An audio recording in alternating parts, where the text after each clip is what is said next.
Brothers and sisters, you're listening to the National Action Network Saturday Action Rally, coming to you live on WLIB 1190 AM and streaming to you at www.nationalactionnetwork.net. And of course, we're here live in the House of Justice, and in the 10 o'clock hour, we'll be live on Impact Television Network. I want you right now to stand on your feet and welcome the president and founder of the National Action Network, the Reverend Dr. Al Sharpton.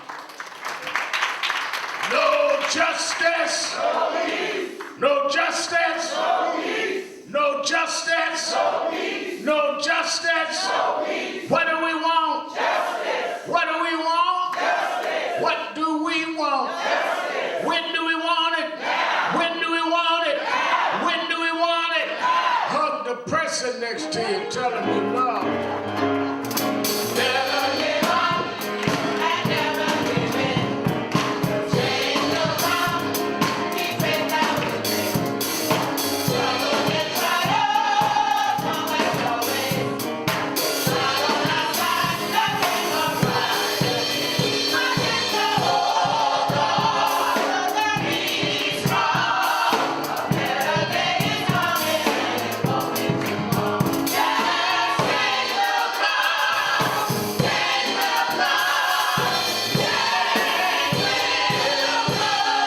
Starting with you, Lord, change will come. Change will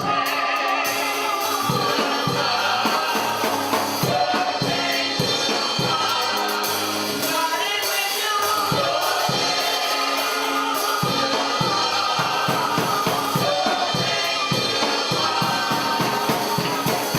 never give up and never give in.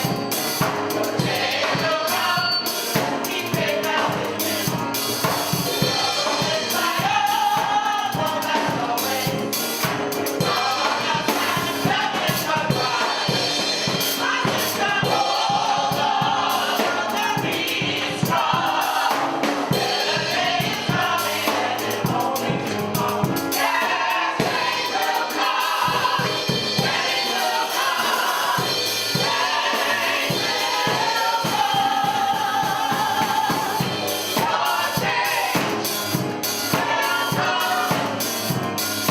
your change is gonna come. Your change will come, your change is gonna come. Change will come, change will come, change will come. Starting with you,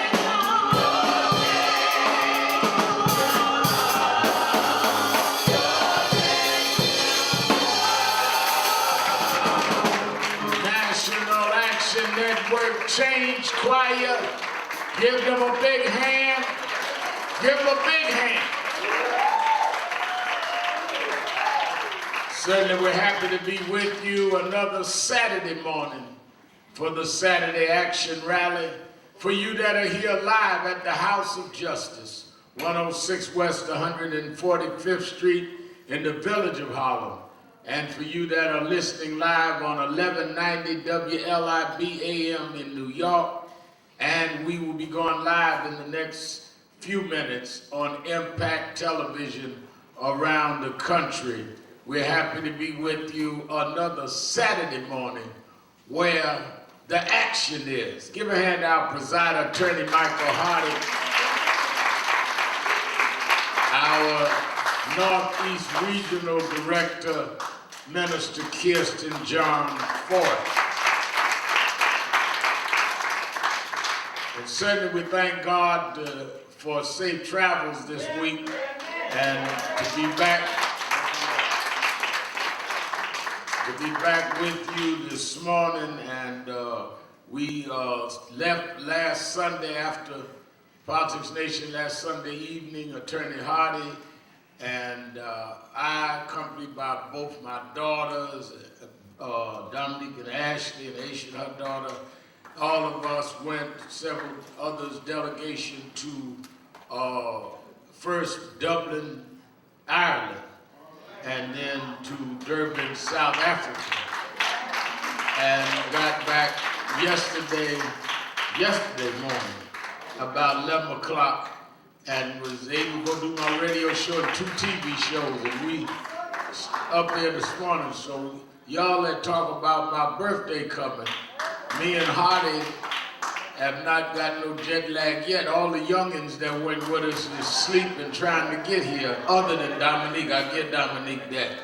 So we thank God for traveling mercy and you that prayed for us. Let me say that, and I'll get into our trip in a minute. Let me say that we dedicate this broadcast today to the family of George Gresham, president of SEIU 1199, who lost his wife, Sandy Elaine Gresham. And I'll be leaving right after the rally, going to have words at the funeral. Sandy Gresham, who stood by George throughout his leadership as the leader of 1199, a great activist, great leader, and he always talked about his backbone was his wife. And we will give her a big hand. Sandy Gresham. Give her a big hand. Give her a big hand.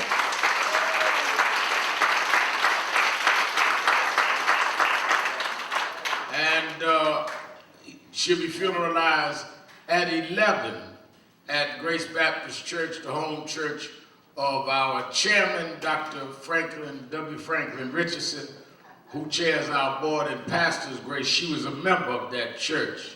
So I'll be joining the services right after the rally, and then on from there to the Javits Center. I'm going to address the Circle of Sisters as I do every year. Before they do their panels, I give a keynote, and then I'll be running from there to Washington, where I'll be preaching in the morning after doing Politics Nation Live from Washington. I'll be preaching at Howard University's morning service in the morning. So I'm covering a lot of ground.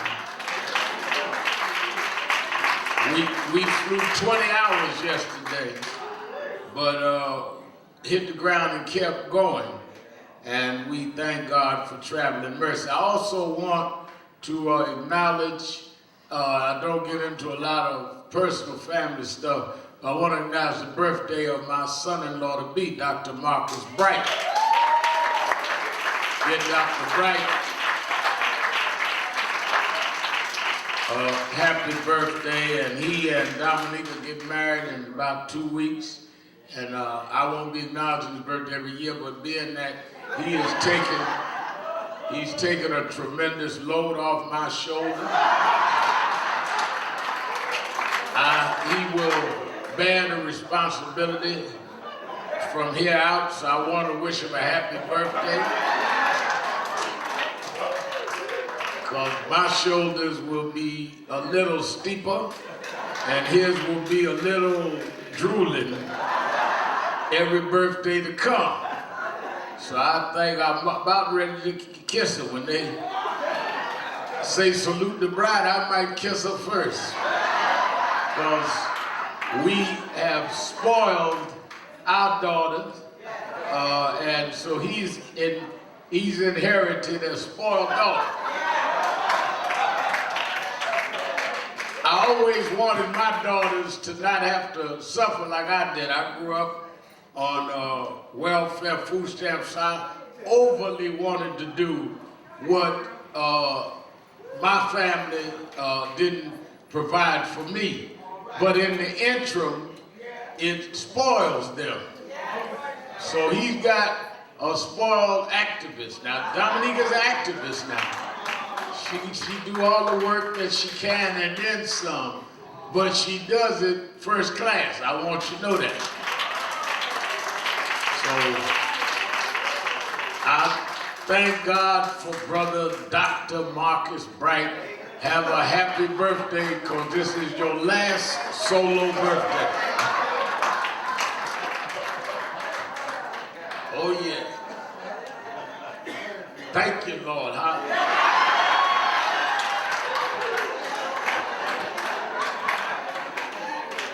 All right.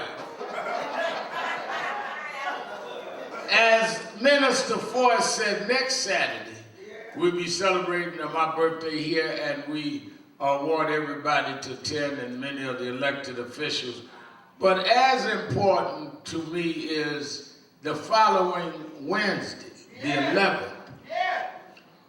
They're doing the symposium. Dr. Jamal Watson and Diverse Magazine, along with Nash Action Network, is doing a symposium at Columbia University School of Journalism on the historic impact of Al Sharpton. But here's why it is important to me and hopefully you, is that in 1967, when Dr. King was headed north, that is when he started Operation Breadbasket. In 68, I joined and went on from there. Now, I was 13 when I became the youth director of Operation Breadbasket. I was appointed by Reverend Jackson, Jesse Jackson, and Reverend Jones. I was 13, and I will be 63 on Tuesday, which means that I will have been an official, stated official of a civil rights group for 50 years. I'm not talking about the rallies and stuff I went through at 12. I'm talking about for 50 years. I've held a position in national civil rights. Now, what this study will do on that Wednesday is talk about not only my life, but the eras of struggle and environments that we went through in those eras of struggle. And we need to really understand the post-King years. What happened? 100 cities burned. And when I joined Breadbasket, it was a choice based on what? Well, we have everybody from Reverend Jesse Jackson will be there, and Reverend Bishop Herbert Daughtry. David Dinkins is going to talk about the era in the 90s, and on and on and on. Let me welcome our Impact Television family. Give them a hand.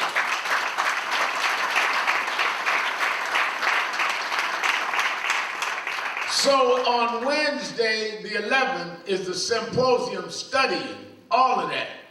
For 50 years, since I was 13, I've been holding a position in civil rights. And we're going to study those eras with different panels, starting sharp at 9, all the way to 5. Joy Reid is going to talk about my leadership in this era of MSNBC. Angela Rye of CNN, who started her consistent media presence on my show, Politics Nation. And on and on and on, many, Charlie Rangel, many from different phases of not only my life, but of the struggle at that time. Now, this is to analyze the historic impact of our work and in what part of history. This is not a bio. So before folks start running around talking about, well, I knew Rev, I was close to Rev. This is not a testimonial about me. This is about where we were in history and what we did. For example, when we marched in Howard Beach and raised the issue, and then Bensonhurst, that was the first time in North that we were successful in putting whites in jail for killing blacks. Young white kids got away with that before Howard Beach. Well, somebody needs to do that era. And that's where we have David Patterson and others talk about the climate. Kids take for granted today things that happened yesterday because they don't know no better. So that is what the seminar is about. It is free, but it's limited seating. It's at Columbia. Again, the Diverse Magazine is doing it. You that want to really walk through, the only thing about it is I'm not allowed to speak that day. They speak about me from Jesse Jackson to David Dinkins, on, and I got to sit there and hear it all. But you can learn a lot, and you can be part of it. You can reserve a seat at www.nationalactionnetwork.net, or you can call 1-877-626-4651, 1-877-626-4651. The next night, the 12th, is the Triumph Awards. And the Triumph Awards is our annual Cultural and Entertainment Awards. And we're honoring this year noted, celebrated award-winning actress Lynn Whitfield will be there. Cynthia Nixon will be there. Dr. Ian Smith, and the legend herself, Valerie Simpson of the iconic duo Ashford and Simpson at Lincoln Center. Those tickets are free too. You want to be in the house. So you that are coming from out of town can just come for 2 days of National Action Network at its best. And I want you to, again, you can go to www.nationalactionnetwork.net or call at 1-877-626-4651. Let me say to you in the Impact audience, there is so much going on, and I'm going to address it, but there's so much going on that you need to know and believe that you can be centered in the middle of all of this confusion. Ladies stopped me this week and said that there is a real strength in having spiritual people involved in the movement. She said, I called your prayer line and I got an answer to my prayer. I want you to know we're not just doing something here. When I tell y'all on Saturday mornings, if you need a prayer call here, this is real. Because you need prayer during these times. Minister Floyd said now, a little while ago, prayer changes things. I heard Kevin McCall saying prayer changes things. If you need prayer right now, call our prayer line. They're activists that are in the trenches. So they got to stay prayed up. I don't want nobody that's in the cathedral all the time pray for me, because they may not have to pray all the time. But folk that are on the ground serving the needy and helping the distressed and dealing with the rejects and the unacceptable, I know they prayed up because they got to be prayed up to do their work. Call them right now and make your prayer request. 1-877-626-4651, 1-877-626-4651, and the prayer lines are open. And again, let me repeat, after the rally today, I'm going to speak at the funeral for George Gresham's widow, and then I speak at Circle of Sisters. Y'all saw Gwen Carr and her daughter and relatives come in like they modeling at a fashion show. They on the way to Circle of Sisters. They got on their Circle of Sisters, y'all look at me dresses on today. Give them a hand, family very proud.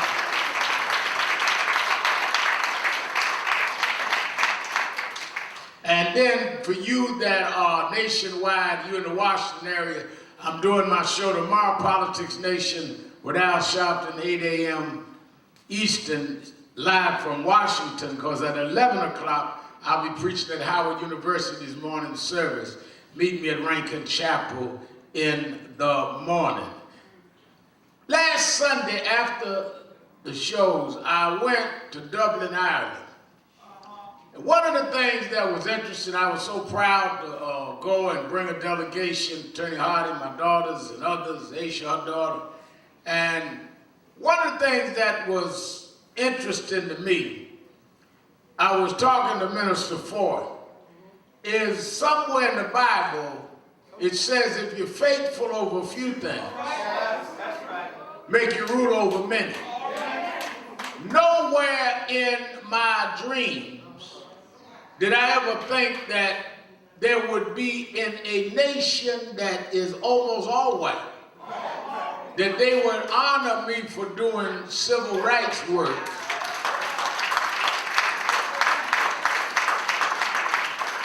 But what was interesting is when we went to UDC, the first college, they presented me the James Joyce Award, and the only blacks that had won that award was Archbishop Desmond Tutu and Reverend Jackson, but Nobel Prize winners and all. And then we went from there to Trinity College, which they call the Oxford of Ireland, which is a 345-year-old college, and gave me the gold medal. But I thought about how Stephen Marshall, I had been in my career. That's why I preach faith every Sunday and every Saturday to y'all. In my career, I thought about how they would call me names. They would call me shakedown artist, hustling, wasn't legit. I thought about how they would demonize me. And people would ask me, how do you keep going? And ironically, the day they were giving me the awards was my mother's birthday.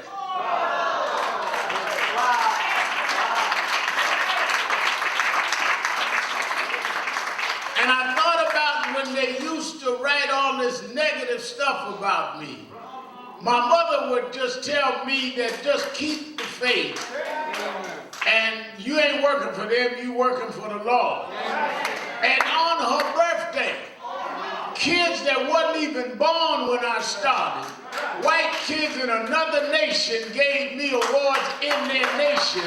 My mother taught me if you hold on, God will make a way forward.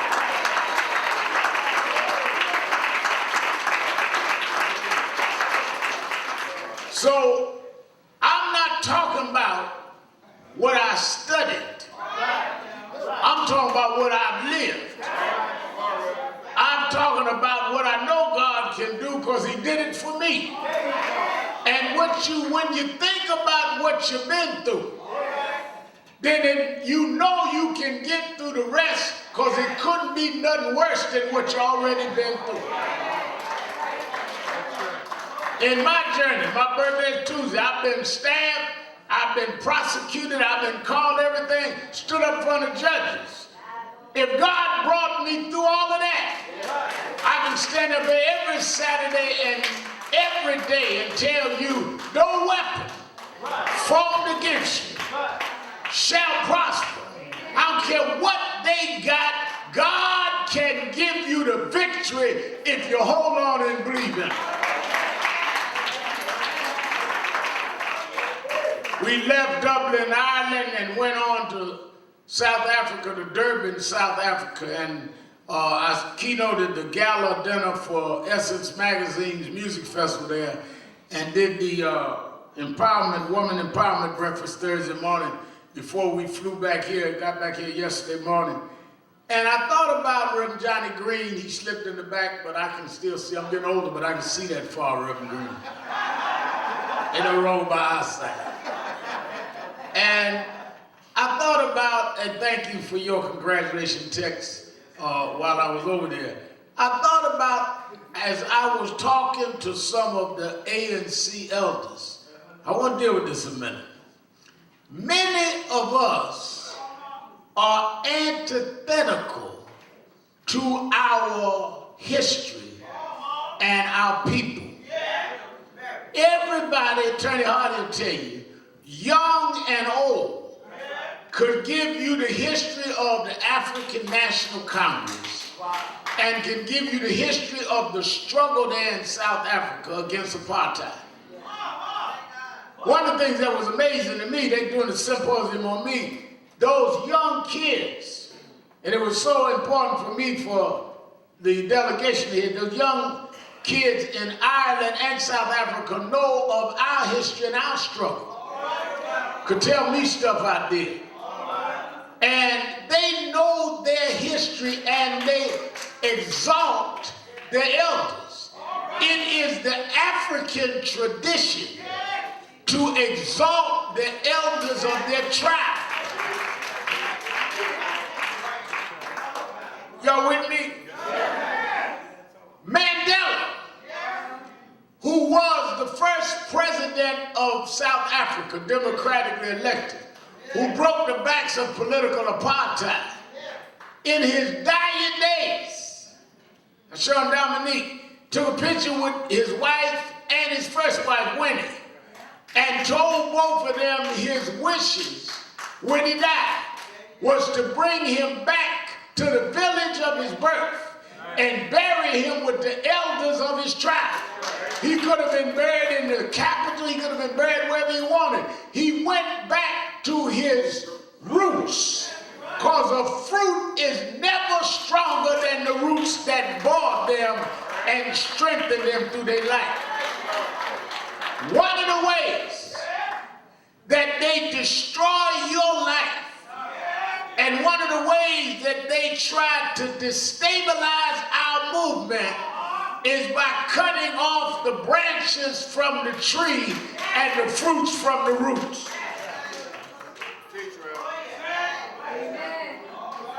Let me get to my point. While we in Africa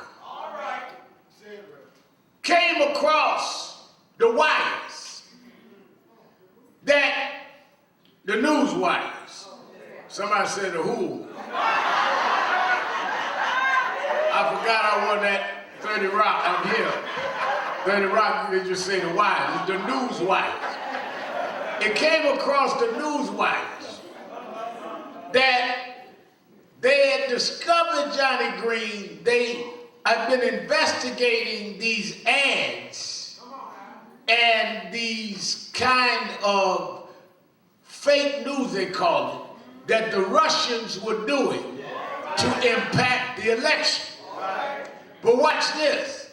One of the things they discovered was that they were sending ads and people into black activist groups and trying to incite and push them in certain ways. Some of y'all saw that here. Now, these were the ones that would instigate against traditional organizations and legacy groups. And the problem was, y'all don't want civil rights, y'all want this and that, because they wanted to cause a kind of atmosphere that was riotous, because it is in their interest that they cause calamity, because they want to destabilize the country. They also know if they destabilize the black community, that it would lead to dissension, which helps a climate of saying we can't vote for Hillary because everything's unstable and those black leaders are on the defensive, and it helped Trump. Notice a lot of the activists you saw out there criticizing traditional organizations and black leaders, even their age. Notice you have not seen them since the election. Hello. So whether they were willing tools or not, they were manipulated by people like these Russian hackers. This is what they have now proven, that some of that directly went back the money to the Kremlin. And they were being maneuvered. Because all they got to do when you got a movement that's organic, they just put some instigators in the crowd. You don't know who they are. And they get in there and say, man, we tired of all this nonviolence, let's throw a rock. And everybody already mad, and they drive the crowd that way. We don't need to be listening to NACP. We don't need to be listening to Sharpton. We need to be our own leaders. Never realizing we don't know who you are. And now it is established that's what they did. I'm telling you, anytime you have people that don't respect the elders of their struggle, there is something wrong with their leadership and their motives. Think about this now. If you are a new activist, if you are a new person with something new in mind, if you are hoping to be a new leader, why are you mad at those that did what you want to do before you did it? I mean, why you mad at them? Other than someone is projecting you in a way that makes no sense and motivated by something that is not correct. One of the things that I'm most proud of is the elders of the movement finding value and worth in our work.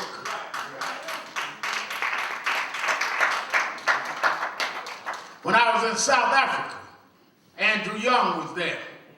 And he talked for a long time that morning with Attorney Hardy and I about Dr. King and the movement. Last Saturday, when the rally was over, I was surprised Reverend Jesse Jackson walked in, spent a couple hours with us. Some of y'all were still here, and Jesse was here. I grew up under them. If you have any self-respect, you want those that preceded you to find pride in what you're doing. There's something jaded about folk that don't care about those that raised them being proud of them. I mean, if you grow up and don't care about what your mom and daddy think of you, ain't nothing wrong with them, something wrong with you. If they brought you here and you don't care about their opinion of you, something wrong with you. Hello. That's why the Bible says, honor thy mother and father, that your days, y'all don't run past that too quick. Not their days, your days. Honoring them don't add to their days, it adds to your days. Because to honor them is to honor the portals that God brought you through. And whatever they are or are not, they brought you through, and you must honor them to honor the God that produced you.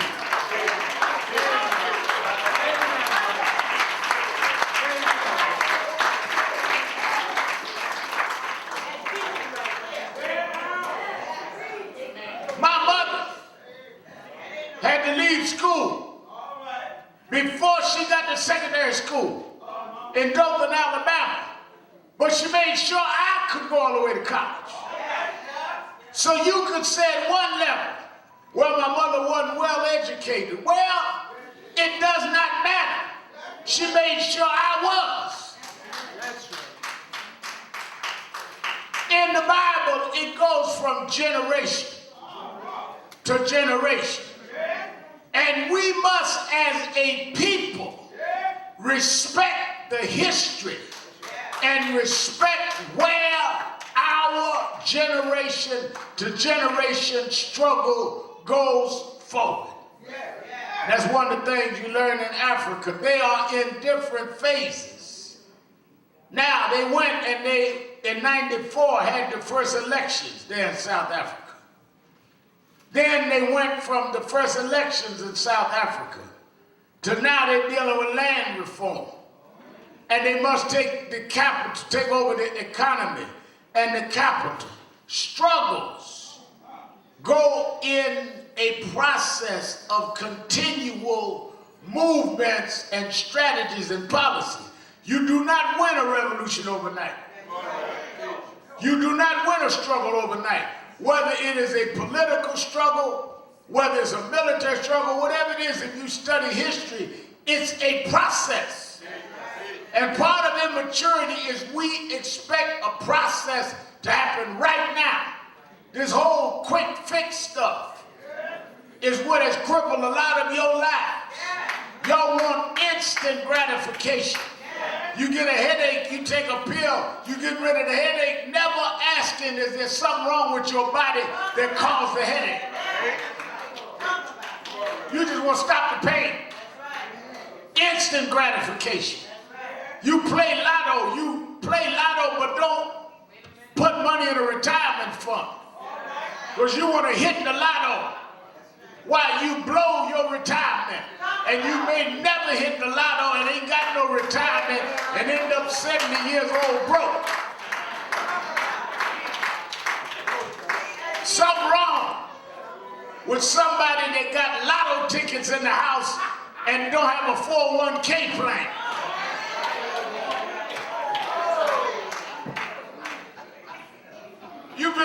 cousin. He got a stack of lotto tickets. Say, well, where's your retirement fund? I ain't putting none away. Because you stupid.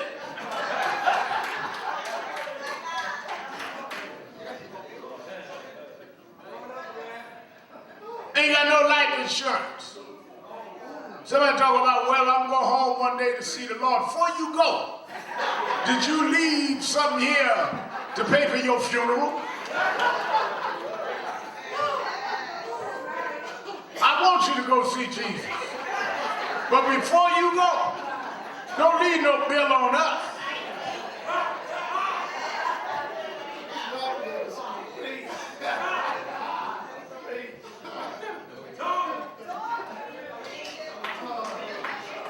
We must plan, and by planning you glean from the elders ahead of you. I learned from those that raised me. I learned from Reverend Jackson. I learned from Wyatt T. Walker. I learned from James Brown. I learned the mistakes they made and told me not to repeat. And I try to teach that to the young folk coming behind me, because none of us walk the perfect walk. All of us have made mistakes. All of us have fell. All of us have stumbled. But the key to life and leadership is not lying about stumbling. Tell them, yes, I stumbled, but I got back up. And let me tell you how I got back up.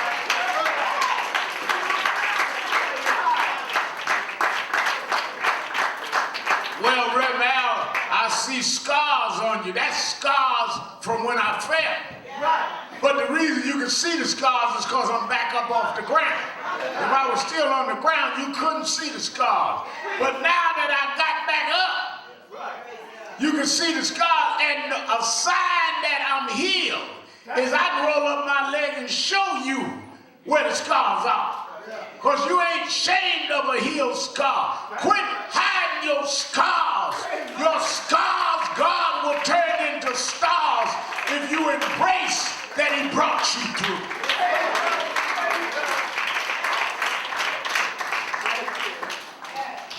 Another thing I won't deal with, while I was gone, I was monitoring this. Don't let Trump flip the script. I'll tell you something. Never forget. Man, we talk a lot about how off he is. But he's slick if he ain't nothing else. Last season, when Colin Kaepernick and then Michael Bennett took a knee, and during the national anthem, it was to protest police brutality and racism. Now, there is a history to that. I said it when I got back yesterday. I went on MSNBC. Jackie Robinson wrote in his book, his autobiography, I Never Had It Made, that was published in 1972. Jackie Robinson said, I cannot pledge to the flag because of what it done to me. To Jackie Robinson, who broke the color line in Major League Baseball. Muhammad Ali stood up for his religion in protest. Arthur Ashe stood up against apartheid in protest. There is a history of athletes standing up. In our times, when we went to Sanford, Florida, and protested around Trayvon Martin when they would not even arrest George Zimmerman, who killed him. Some of the Miami Heat team, LeBron James and Dwayne Wade and them, wore t-shirts and hoodies because Trayvon had on hoodie. They did that in your time. Then when Eric Gardner was choked to death right here, her son, by New York City police, I saw LeBron and them in our time wear t-shirts said, I can't breathe, on the court. It didn't start with Colin. Colin dramatized it. And it got the right attention and focus. And we owe Kaepernick and we owe Michael Bennett for doing what has historically been done. But now Trump is trying to flip the script and say that the protest is against the flag and against the military. It has not been done against the flag. It's to challenge you to stand up to what you say over the flag. When I was growing up, Mr. Trump, and they made us salute the flag, they say, I pledge allegiance to the flag of the United States of America and to the republic for which it stands, one nation, under God, with liberty and justice for all. When they bow, they're saying it is not one nation, with liberty and justice for all, and we pray that it will be. That is not against the flag. They didn't burn the flag. They didn't drag the flag down. Y'all have brought the flag down. They're bowing down, hoping to lift up justice.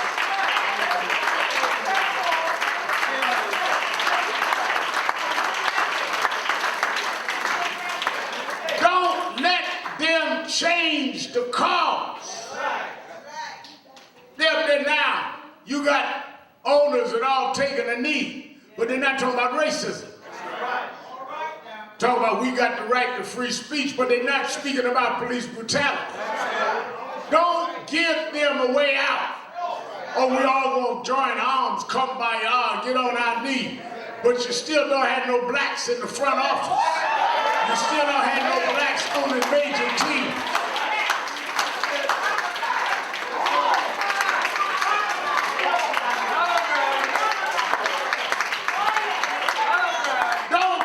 Cheap way out.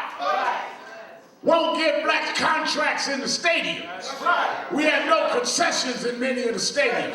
No contracts in the middle of the stadium. Don't take a knee and think you're on your way out. Get on your knee and talk about racism. Talk about inclusion. Talk about giving us some of the economic spoil.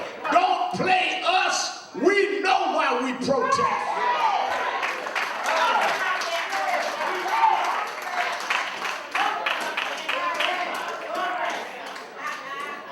You go out on the field, 75, 80% of the players black. You go in the front office, it look like Rocky Mountain. The higher up you go, the whiter it is.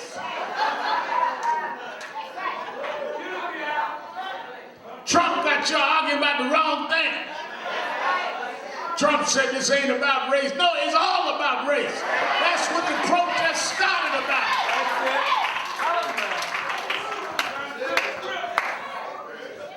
Then let me tell you how he slips through the smoke. He said the NFL players fire to the NFL owners, fire any of the players that get on their knees or they protest. Well, first of all, he has no authority over the NFL owners. In fact, when he tried to get an NFL team, they rejected him. So he got a little grievance with them anyhow. But where does he have authority? He has authority over what Kaepernick and them were raising the issue of in the first place: police brutality and racial inequality.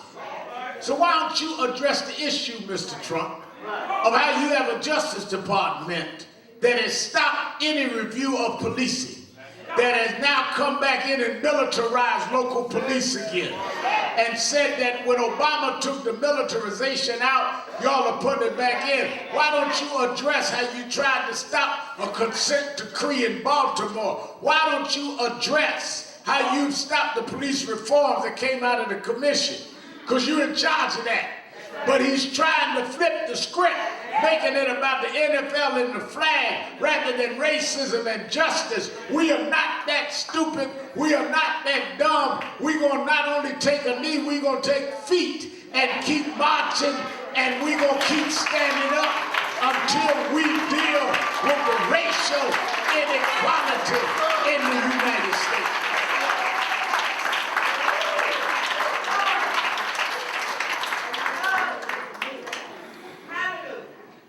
Second thing that I was watching,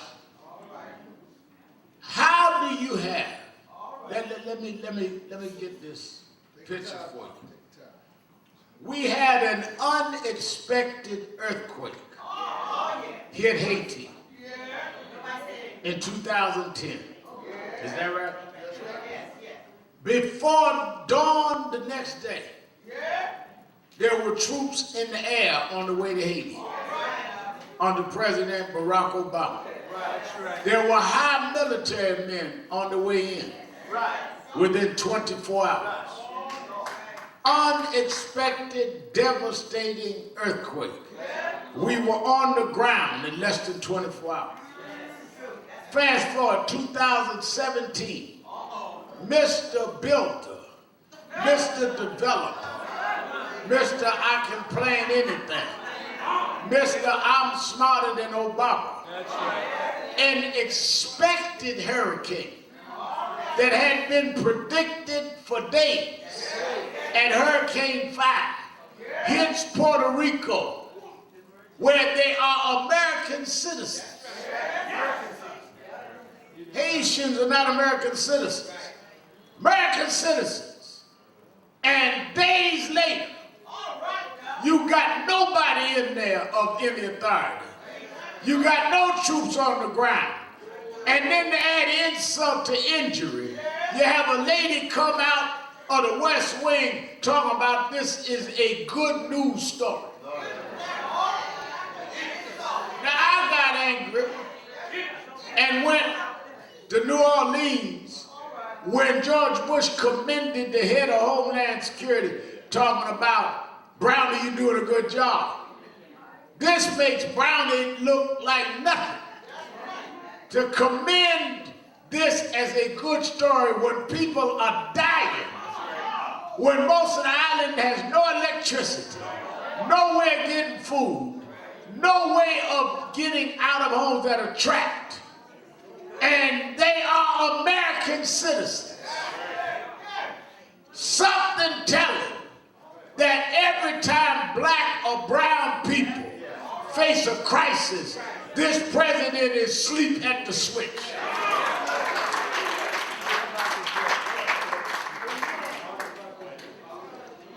I wonder if there'd have been a different reaction somewhere else.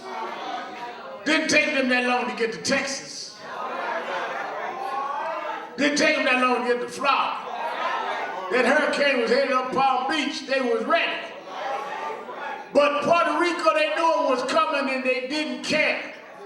Now, your job and my job, those that are believers and claim to be saved and sanctified and Holy Ghost filled, those that claim to be activists, your job is not to speak for the convenient and for those that are comforted. Your job is to stand up and speak for those that can't speak for themselves.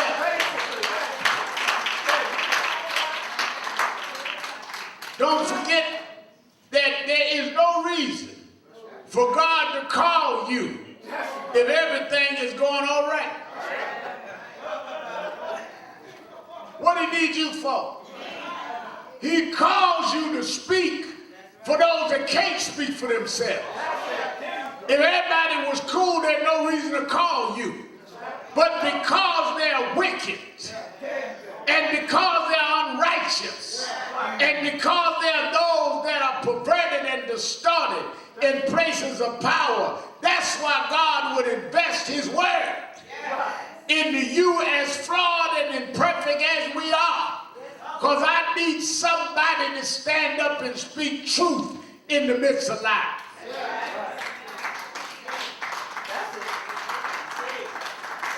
If you preach away from the point, then you have no value to the cause. If you don't deal with the issues, you are no value to God calling you. Your value is that you will do what others won't do. Your value is you'll speak to what others won't speak to. And if God really called you, God will back you up every time.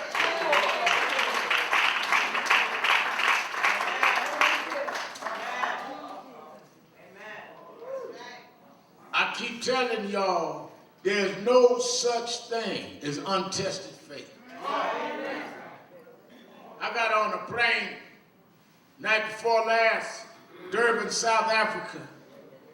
Had to fly to Turkey, Istanbul, Turkey, to get plane from there to the United States. Now, it was a 9-hour flight from South Africa to Istanbul, and 12 hours from there. We were in the air 21 hours. If you ask anybody in the delegation, what was the name of any of the pilots, they couldn't tell you. What was the name of any of the flight attendants, couldn't tell you. Them even actually went to better schools than me. Smart as they are, they didn't ask nobody their name. How they went to the best schools, boarding schools, big white schools, all that. Went, sat down, strapped his seatbelt on. He didn't know one of them monkeys from Africa was up in the pilot deck. They don't even let you look in the cockpit. Ashley woke up in Durban and the monkeys was trying to get in a hotel room. Hardy didn't know one of the monkeys was flying the plane. Strapped down, went to sleep, woke up over the Atlantic.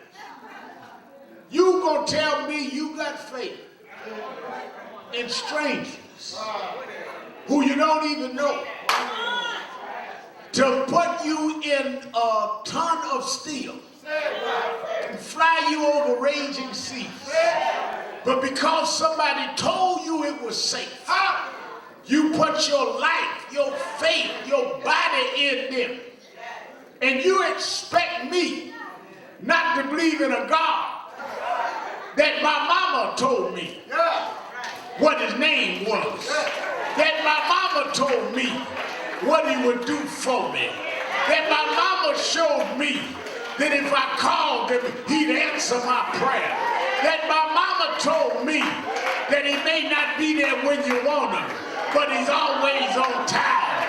I believe in a God that I know more than a pilot I never met. He brought me over torrential seas. I know I can make it because he brought me safe this far.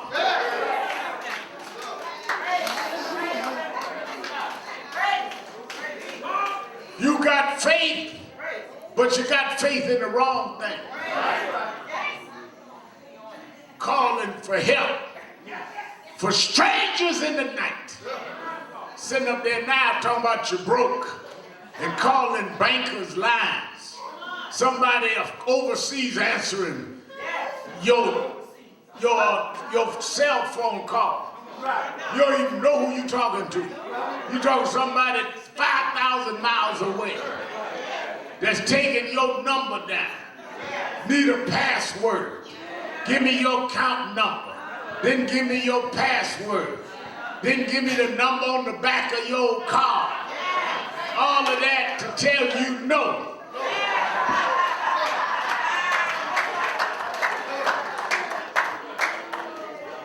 But I got a connection that I ain't got to go through all of that. Mama taught me when I was a little boy, if you call her, if you need a password, his name is Jesus. Just put in J-E-S-U-S and tell him what you want. Mama couldn't sing, but she would hum around the house. Jesus is on the main line. Tell him what you want. Tell him what you want. Call him and tell him. If you want to dry them tears from your eyes, call him and tell him. If you got more bills than money, call him and tell him. If you're sick in your body, call him and tell him. If Trump got you down, he'll lift you up. Can't no Trump defeat my God. I will make it through all of it.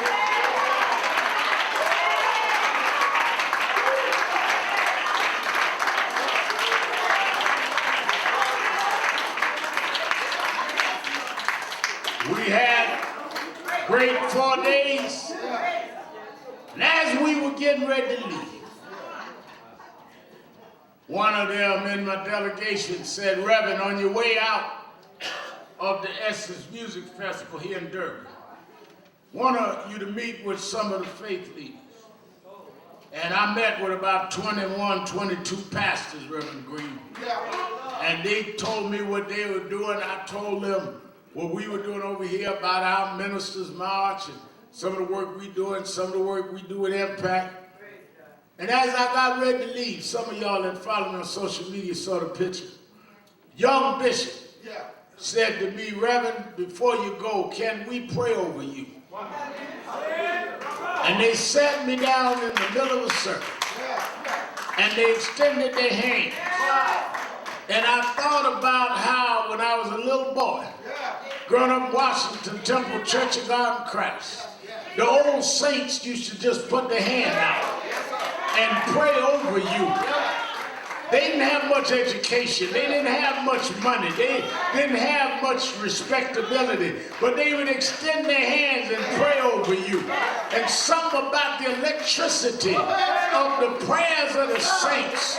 Somewhere I read the prayers of the righteous availeth much. And as I approach my birthday, I know deep down in my bones that it was the prayers of those old ladies in Washington Temple that stood up against the powers that tried to bring me down.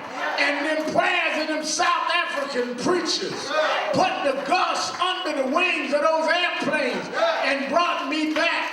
I'm standing on the promises of prayer, because prayer changes things. I learned to pray in and out of season, anytime, for any reason.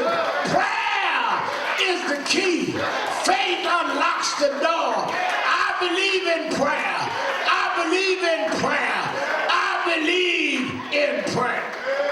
Everybody's singing.